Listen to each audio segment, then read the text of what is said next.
Hello everyone, how are you today? I hope that you're in good condition. So, I am Iko Mangasila Dharma. I'm one of the students at STP Markandia Bali. So today I'm going to interpret a video that I got from YouTube.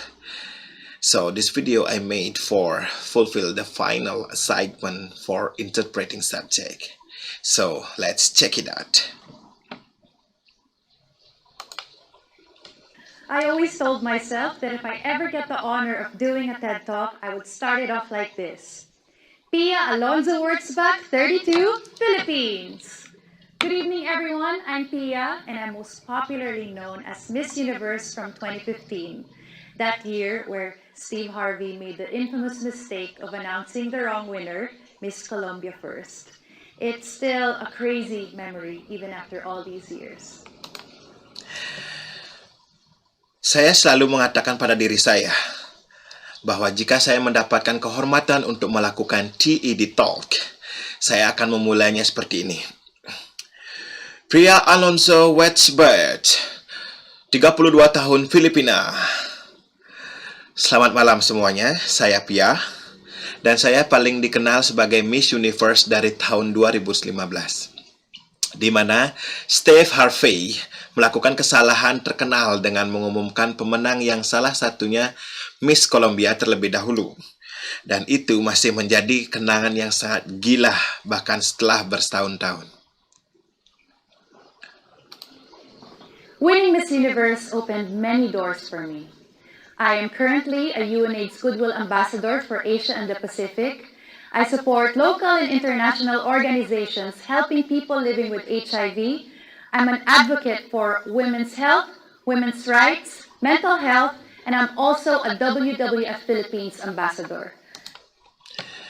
Memenangkan Miss Universe membuka banyak pintu bagi saya. Saat ini, saya adalah duta besar UNAIDS untuk Asia dan Pasifik. Saya mendukung organisasi lokal dan internasional yang membantu orang yang hidup dengan HIV. Saya seorang advokat untuk kesehatan wanita, hak-hak wanita, kesehatan mental, dan saya juga seorang duta besar di WWF Filipina. Aside from that, I'm also an actress. I endorse multiple brands. I host a series of shows, podcasts, and other events. Selain itu, saya juga seorang artis. Saya mendukung beberapa merek. Saya menjadi pembawa acara podcast dan acara lainnya. It sounds like the dream life, doesn't it? Girl joins a beauty pageant, wins it, almost didn't, and moves on with her life doing amazing things. Kedengarannya seperti kehidupan atau seperti mimpi yang menjadi nyata, bukan? Seorang gadis yang mengikuti kontes kecantikan dan menang, dan hampir saja tidak menang, lalu melanjutkan hidupnya dengan melakukan hal-hal yang luar biasa. But seriously now, I tell you this, the struggle was so real. Tapi serius, sekarang saya katakan ini perjuangan yang begitu nyata. Behind that night, the crown, the gowns, the smiles, and all the success, it masked the troubles that was happening in here and in here. Di balik malam itu, mahkota, gaun, senyuman, dan semua kesuksesan yang menutupi masalah yang terjadi di sini dan di sini. My father left when I was 9, so I started working and I became the breadwinner of my family at 11, balancing schoolwork and a single-parent family. When I was 17, my sister and I were solicited to a much older man, a powerful politician, old enough to be my grandfather. But thankfully, nothing happened to me and I got away from that situation unharmed. But that time of my life forced me to grow up very quickly. Ayah saya pergi ketika saya berusia 9 tahun. Jadi saya mulai bekerja dan menjadi tulang punggung keluarga pada usia 11 tahun. Menyeimbangkan pekerjaan sekolah dalam keluarga dengan orang tua tunggal. Ketika saya berusia 17 tahun, saya dan saudara perempuan saya dijodohkan dengan seorang pria yang jauh lebih tua. Seorang politisi yang cukup berpengaruh dan cukup umur untuk menjadi kakek saya. Untungnya tidak ada yang terjadi pada saya, dan saya berhasil lolos dari situasi itu tanpa cedera. Tapi saat itu, dalam hidup saya, memaksa saya untuk tumbuh dengan sangat cepat. By my 20s, I was still a struggling actress. I couldn't get a break. And despite sounding glamorous when I say actress, you actually earn very little from modeling and acting, especially in the Philippines, and especially when you're young and starting out. Dan pada usia 20 tahun, saya masih seorang aktris yang berjuang. Saya tidak bisa mendapatkan istirahat. Dan meskipun terdengar glamor ketika saya mengatakan artis, dan sebenarnya mendapat penghasilan yang sangat sedikit dari model, acting, terutama di Filipina, dan terutama ketika Anda masih muda dan baru memulainya. We live paycheck to paycheck, moving to smaller and smaller homes. And I remember once we moved to a tiny home next to a river, and whenever there would be a typhoon, the flood water would come sweeping in, chest deep, and we struggled to save our things being taken by the water.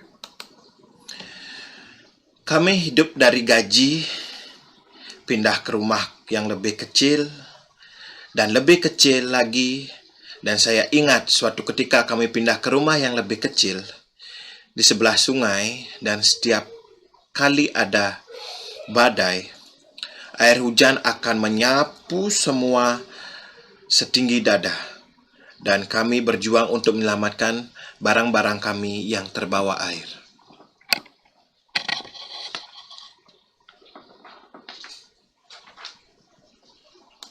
I wouldn't wish my childhood on anyone, but this chapter of my life taught me the value of money, the value of good work ethics, taught me how to be responsible, mature, and independent. Saya tidak akan mengharapkan masa kecil saya kepada siapapun. Tapi, bab selanjutnya dalam hidup saya ini mengajari saya tentang bagaimana nilai uang, nilai etika kerja yang baik, dan mengajari saya bagaimana menjadi dewasa dan mandiri yang bertanggung jawab. Lessons that you don't learn in school at that age.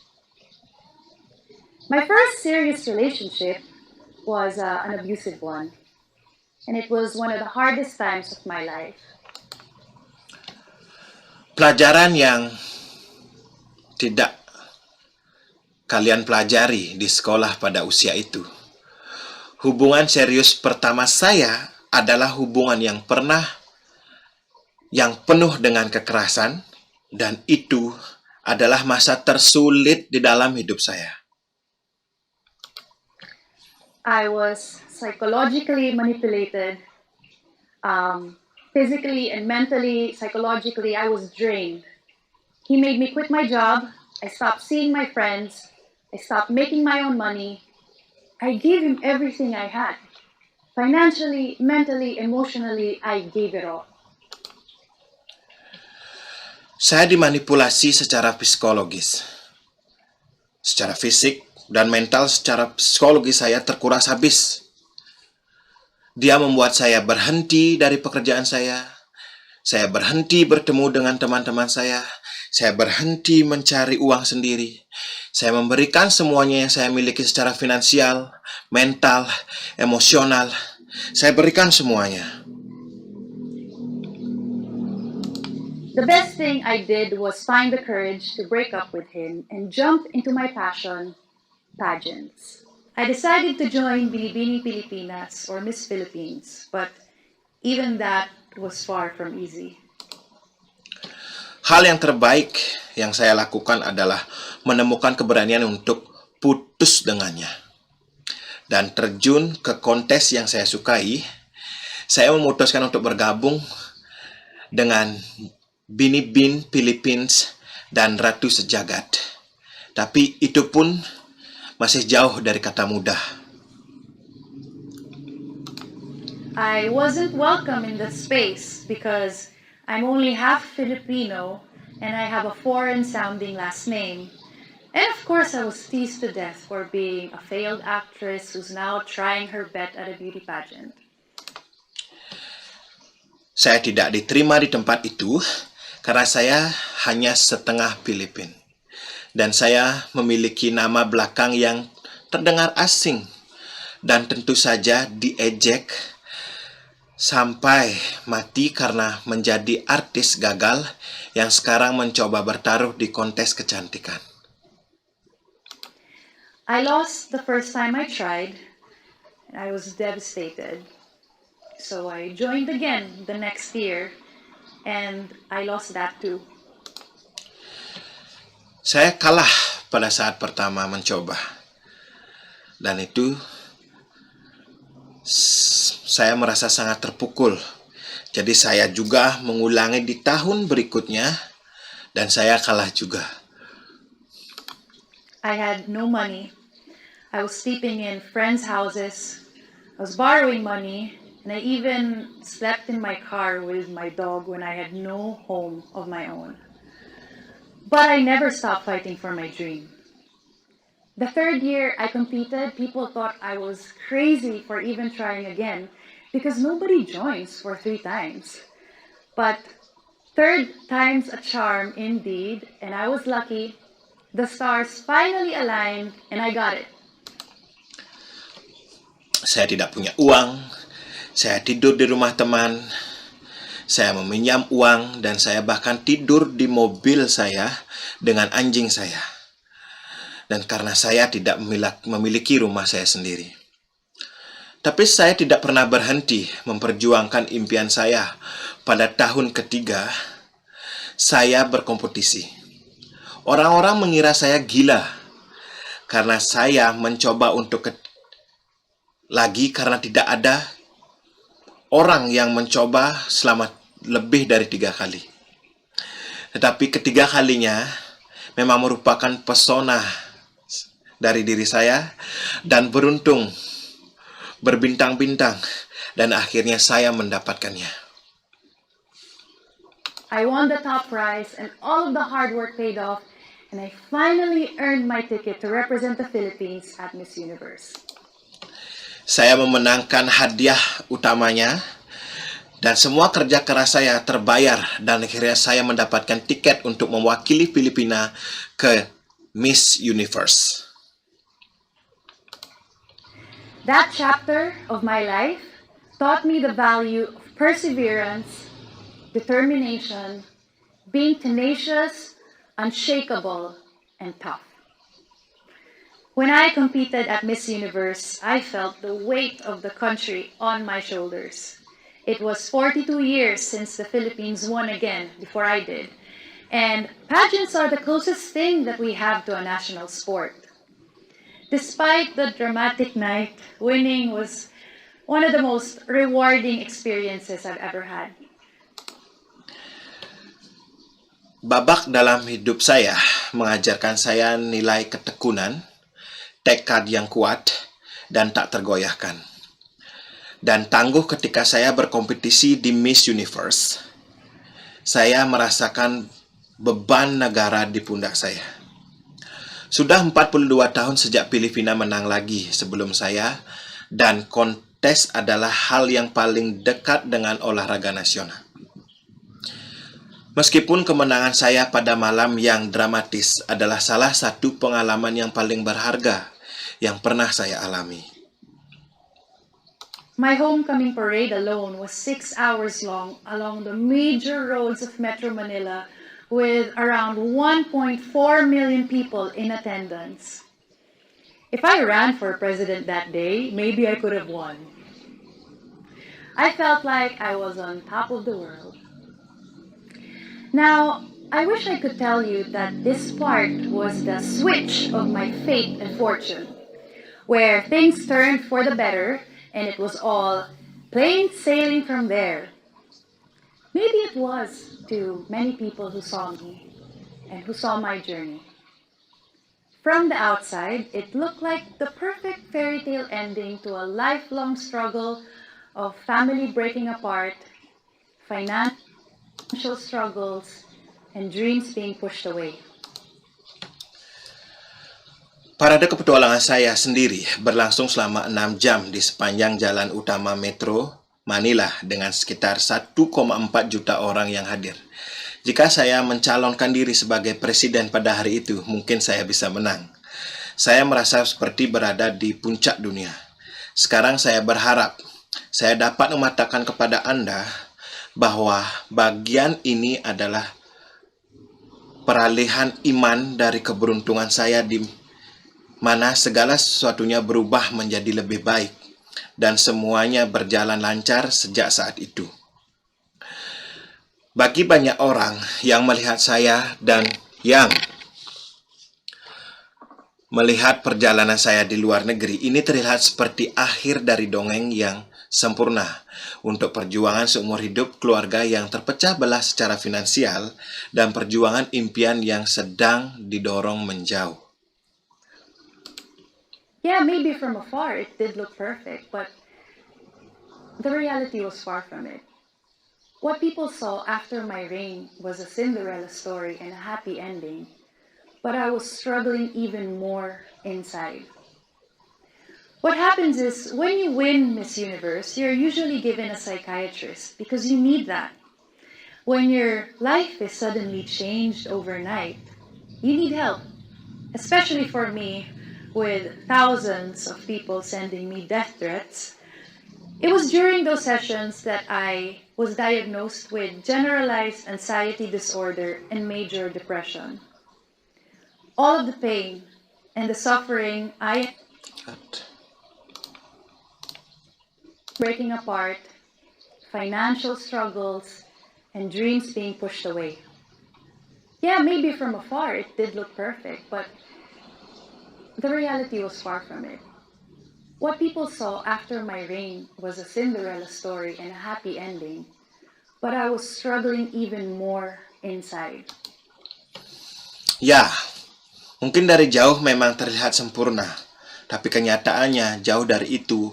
Apa yang orang lihat masa pemerintahan saya dan kisah Cinderella dan akhirnya yang berakhir bahagia.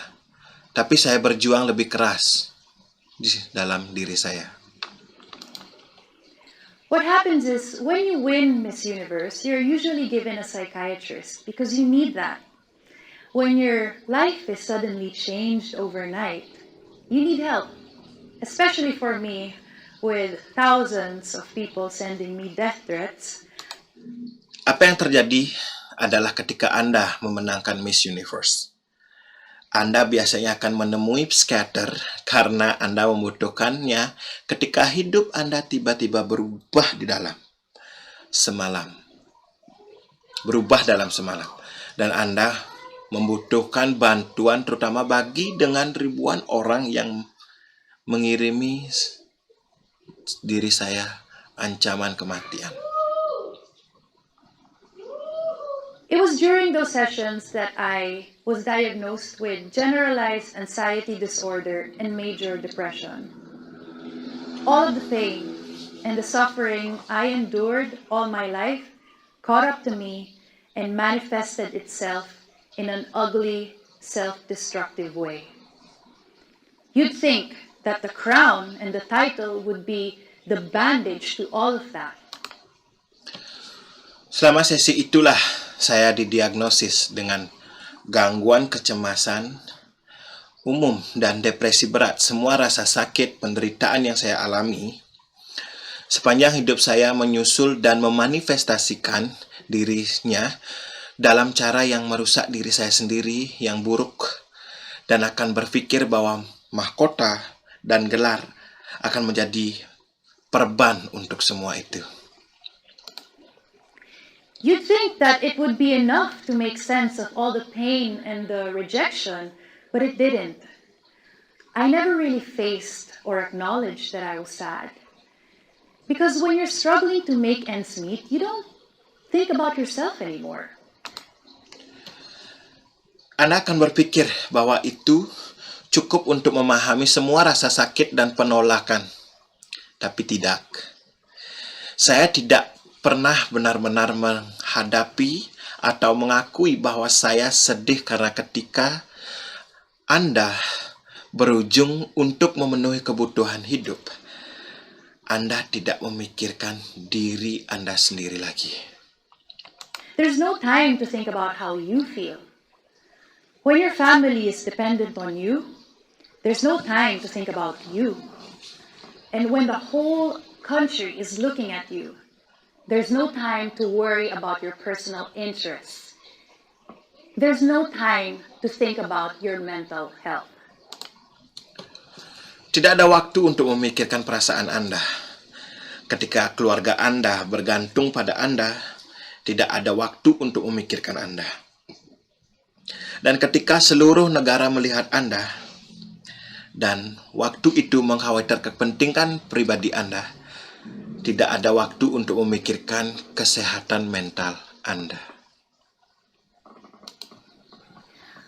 All these years, I've been putting my personal feelings aside, away even, to make room for others, for my family, for my country, for my dreams. I realized that I'm what you call a person with high-functioning anxiety. Because while from the outside, I was still fulfilling my duties as Miss Universe and working non-stop and traveling to different countries, working with different organizations, I wasn't missing a beat at all. And nobody saw it. I was always on time. I never missed a day of work, actually. And selama ini saya mengesampingkan perasaan pribadi saya. Saya bahkan untuk memberikan ruang bagi orang lain, bagi keluarga saya, bagi negara saya, bagi mimpi-mimpi saya menyadari bahwa saya adalah orang yang memiliki kecemasan yang tinggi. Karena di luar saya masih memenuhi tugas saya sebagai Miss Universe, bekerja tanpa henti, berpergian ke berbagai negara, bekerja dengan berbagai organisasi, dan tidak ada yang melihatnya. Saya perlu tepat waktu, dan tidak pernah melewatkan satu hari pun untuk bekerja, dan saya terus bekerja. I just kept going. But as soon as the doors of my room closed, I was a different person. The thoughts, the doubt, the worry in my head were louder than the cheers. I had unhealthy coping habits, plural, and I'll say it straight up. I became anorexic, and I was self-harming. I was pulling my hair, a condition called trichotillomania. And in the four corners of my room, I also abused alcohol. Tapi begitu pintu kamar saya tertutup, saya adalah orang yang berbeda. Pikiran, keraguan, kekhawatiran di kepala saya lebih keras daripada sorak-sorai. Saya memiliki kebiasaan mengatasi masalah yang tidak sehat. Jamak, dan saya mengatakannya langsung. Saya menjadi anoreksia, dan saya melukai diri saya sendiri. Saya menarik rambut saya, kondisi yang disebut dengan trichotillomania, dan di tempat sudut kamar saya juga menyalahgunakan alkohol. I was deteriorating. I would just sit there, dwelling in my pain, crying. I felt so alone. It was nothing like the life people thought I had. I realized that all of the things that I didn't address when I was younger came back to me in a big and harmful way. You can't escape it no matter how successful you become. It was like a poison slowly killing me. All my life, my purpose was to please others, to fit in, to be the Miss Universe everybody wanted me to be. Saya memburuk. Dan saya duduk di sana dan merasa sakit. Saya sambil menangis. Saya merasa sangat kesepian. Tidak seperti kehidupan yang orang pikirkan. Saya menyadari bahwa semua hal yang tidak saya tangani ketika saya masih muda kembali kepada saya dengan cara yang lebih besar dan lebih berbahaya. Anda tidak dapat menghindarinya. Tidak peduli seberapa suksesnya diri Anda, itu seperti racun yang perlahan-lahan membunuh saya di sepanjang hidup saya. Tujuan saya adalah menyenangkan orang lain agar dapat menyesuaikan diri untuk menjadi ratu sejagat yang diinginkan semua orang. And so I kept it all to myself, even though I was slowly deteriorating inside, because I couldn't imagine disappointing my country. Dan saya menyimpan semuanya untuk diri saya sendiri, meskipun saya pelan-pelan memburuk dan diri saya karena saya tidak bisa membayangkan mengecewakan negara saya sendiri. Imagine being celebrated as a strong, resilient, and determined woman, but deep inside you're going through that? I felt like a fraud. Thankfully, the Miss Universe organization came to my rescue. They saw and treated me like family. They saw what I was going through and they helped me in a big way. Discreetly, they arranged the help and the support that I needed, and they introduced me to professionals that could help me. I went through multiple therapy sessions in New York and in LA, and they gave me the tools that I needed to be okay. Bayangkan saja, dirayakan sebagai seorang wanita yang kuat, tangguh, dan bertekad kuat, namun jauh dari diri Anda sendiri. Dan Anda mengalami hal tersebut, dan saya merasa seperti seorang penipu. Untungnya organisasi Miss Universe datang untuk menyelamatkan diri saya. Mereka melihat dan memperlakukan saya seperti keluarga. Mereka melihat apa yang saya alami dan mereka membantu saya secara diam-diam. Mereka mengatur bantuan dan dukungan untuk saya yang saya butuhkan dan mereka memperkenalkan saya pada orang-orang yang profesional yang dapat membantu saya. Saya menjalani beberapa sesi terapi di New York dan di Los Angeles. Dan mereka memberi saya alat yang saya butuhkan untuk menjadi baik-baik saja. Again, I was lucky. Under the care of the president of the organization, who is a woman, I was able to keep my privacy during this very difficult time. And I think that's important, that you're not forced into healing and that you're going through it at your own pace and at your own time. Sekali lagi saya merasa beruntung. Di bawah asuhan presiden organisasi adalah seorang wanita, saya dapat menjaga privasi saya selama masa yang sangat sulit ini. Dan saya pikir itu penting agar tidak dipaksa untuk sembuh dan Anda melewatinya dengan kecepatan dan sendiri dan pada waktu Anda sendiri. I finally felt like, wow, so this is what it feels like to have a family, to be in a family, and for them to really care about you and your well-being. Very easily, they could have let me go, or have the first runner-up replace me. Saya akhirnya merasa seperti, wow, jadi seperti inilah rasanya memiliki keluarga yang benar-benar peduli dengan diri Anda dan kesejahteraan Anda. Dengan sangat mudah mereka bisa saja melepaskan saya atau meminta runner-up pertama menggantikan saya. Tapi saya bertekad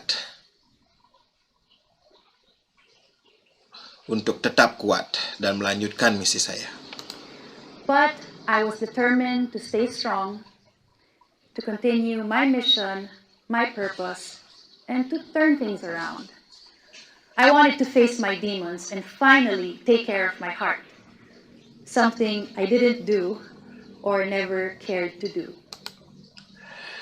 Tetapi saya bertekad untuk tetap kuat, untuk melanjutkan misi saya, tujuan saya, dan membalikkan keadaan. Saya ingin menghadapi setan yang ada dalam pikiran saya, yang menjaga hati saya, sesuatu yang tidak pernah saya lakukan atau tidak pernah saya pedulikan.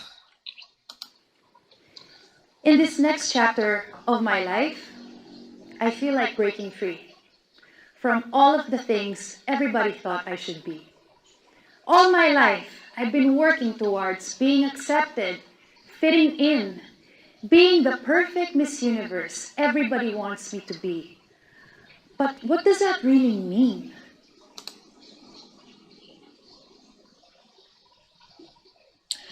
Dalam bab berikutnya, dalam hidup saya merasa ingin membebaskan diri dari semua hal yang semua orang pikir saya harus menjadi seperti apa sepanjang hidup saya. Saya telah bekerja untuk diterima, menjadi ratu sejagat yang sempurna seperti yang diinginkan semua orang. Tapi, apa artinya menjadi ratu kecantikan saat ini? What does it mean to be a beauty queen nowadays? Tapi apa artinya menjadi ratu kecantikan saat ini? Purpose is what I've learned. Today is the first time I'm opening about my mental health struggles in public. Because I want to paint a picture not of a perfect beauty queen, but of a real person with real life experiences. There's no shame in admitting that you aren't perfect. And there's no shame in admitting that you need help. Tujuannya adalah apa yang saya pelajari hari ini adalah pertama kalinya saya membuka diri tentang perjuangan kesehatan mental saya di depan umum. Karena saya ingin melukiskan bukan ratu kecantikan yang sempurna, tapi orang-orang yang nyata dengan pengalaman hidup yang nyata. Tidak perlu malu untuk mengakui bahwa kamu tidak sempurna, dan tidak perlu malu untuk mengakui bahwa kamu tidak membutuhkan bantuan. I'm sure there are many people out there who are working hard, trying to stay afloat, alive, trying to hold on to their dreams and making it come true, all while taking care of the people around them. Saya yakin orang-orang di luar sana bekerja keras untuk tetap bertahan hidup, berusaha mempertahankan impian mereka dan mewujudkan sambil merawat orang-orang di sekitar mereka. Iklan gini. Many of us are hustling every day. People see you and they think, wow, congratulations, you're doing so well. But they don't know what's happening inside. They don't know what struggles you've had to bury or put aside to make way for others. Banyak dari kita bergegas setiap hari. Orang-orang melihatmu dan mereka berpikir, wow, selamat, kamu melakukannya dengan sangat baik. Tapi mereka tidak tahu apa yang sebenarnya terjadi di dalam. Mereka tidak pernah tahu perjuangan apa yang harus kamu lakukan dan mengesampingkan untuk memberi jalan bagi orang lain. I know that feeling. And trust me, you are not alone. There is a pressure to fit in, to be the best, and prove why you deserve to be there. And that feeling is all real and valid. Saya tahu perasaan itu. Dan percayalah bahwa kamu tidak sendirian.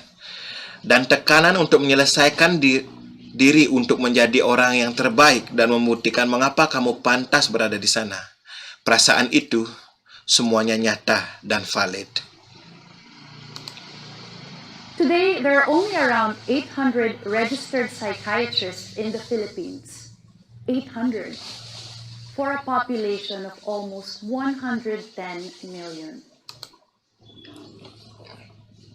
Saat ini, hanya sekitar 800 psikiater yang terdapat di Filipina. Hanya 800 untuk populasi yang hampir 110 juta. I think we can all agree that this is a problem. I was lucky that I had a family that took me in and let me go through my healing process without the unnecessary drama and publicity. But not everyone is as lucky and as privileged as me. And this is where I step in and use my voice and use this platform to shed light on this and to normalize these conversations. Saya pikir kita ini dapat setuju bahwa ini adalah masalah yang beruntung memiliki keluarga yang menerima saya dan memberikan saya menjalani proses penyambutan tanpa drama dan publisitas yang tidak perlu. Tetapi tidak semua orang beruntung dan seistimewa saya, dan disinilah saya melangkah dan menggunakan suara saya untuk menggunakan platform ini untuk menjelaskan hal-hal dan untuk menormalkan percakapan ini. We need to erase the stigma that somebody who's going through a mental health issue is seen as crazy or overacting, and that high-functioning individuals like me, who look like they got their life figured out, who look like they're okay on the outside, could also be going through something inside that they're too afraid to share because they don't want to let you down or they don't want to disappoint. Whoever you are and whatever you've been through, you are not alone. Kita perlu menghapus stigma bahwa seseorang yang mengalami masalah kesehatan mental dipandang sebagai orang gila atau bertindak berlebihan, dan bahwa individu dengan kemampuan tinggi seperti saya yang terlihat memiliki kehidupan yang baik, yang terlihat baik-baik saja di luar dan juga bisa mengalami sesuatu di dalam, yang terlalu takut untuk dibagikan karena mereka tidak ingin mengecewakan dan atau tidak ingin mengecewakan Anda. Siapapun kamu tidaklah sendirian. Talking about your struggles is okay. I'm proud and happy that I can finally talk to you about mine. December 20, 2015 was the night that changed my life. My final question at Miss Universe was, why should you be the next Miss Universe? To which I answered, to be a Miss Universe is both an honor and a responsibility. If I become Miss Universe, I will use my voice to influence the youth, and I would raise awareness to certain causes like HIV awareness that is timely and relevant to my country, which is the Philippines. I want to show the world, the universe rather, that I am confidently beautiful with a heart.